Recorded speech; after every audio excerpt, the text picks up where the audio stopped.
নমস্কার বন্ধুরা, আমি সৌমিত্র মণ্ডল।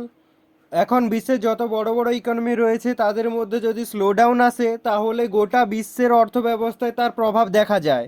বর্তমানে বিশ্বের দ্বিতীয় বৃহত্তম ইকোনমি চায়নার জিডিপির সেপ্টেম্বর কোয়ার্টারের গ্রোথ রেট এসেছে 4.6%, যেটা চাইনিজ গভর্নমেন্টের অনুমানের থেকেও কম। তাদের অনুমান ছিল 5% পর্যন্ত আসতে পারে, কিন্তু তার থেকেও কম এসেছে। জুন কোয়ার্টারের থেকেও কম এই রেজাল্টটি। চাইনিজ জিডিপির এই প্রভাব আজকের দিনে দাঁড়িয়ে পুরো বিশ্বের উপর দেখা যাচ্ছে। আমরা যদি ভারতের উপরের প্রভাব দেখি, ভারতের এক্সপোর্ট গত 5 বছরে চায়নার সঙ্গে লোয়েস্ট পয়েন্টে চলছে। কারণ চায়নাতে ইকোনমিক স্লোডাউনের কারণে ওখানে ডিমান্ড কম, তাই ডিমান্ড কমের জন্য জিনিসপত্র ওরা কম কিনছে। তার প্রভাব আমরা ইন্ডিয়া এবং চায়নার এক্সপোর্টে স্পষ্টভাবে দেখতে পাচ্ছি। এর ফলে আমরা যদি ভারত ও চায়নার ট্রেড ডেফিসিট দেখি, অক্টোবর মাসে আমরা 27 বিলিয়ন দেখতে পাবো এবং সেপ্টেম্বর মাসে আমরা 20 বিলিয়ন দেখতে পাবো। এক কথায় বলতে গেলে ভারতের সঙ্গে চায়নার ব্যবসায় ভারত এত করে টাকা পার মান্থ লস করছে। আমরা যদি অন্যান্য দেশের কাছে আমাদের ট্রেড ডেফিসিট দেখি, তাহলে আমরা পাবো একা চায়নার কাছে আমরা 30% ট্রেড ডেফিসিট থাকি।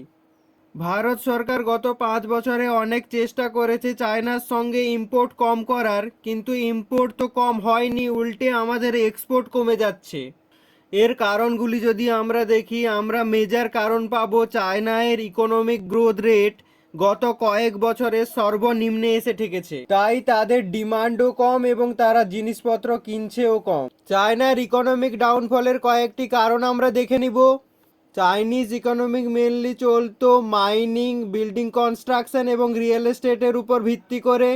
এই সব সেক্টরে ইনিশিয়াল স্টেজে খুব অর্থের প্রয়োজন হয়, কিন্তু বর্তমানে চাইনিজ ব্যাংকগুলি প্রচুর পরিমাণে লোন দিয়ে রেখেছে, তাই তারা আর লোন দিতে চাইছে না।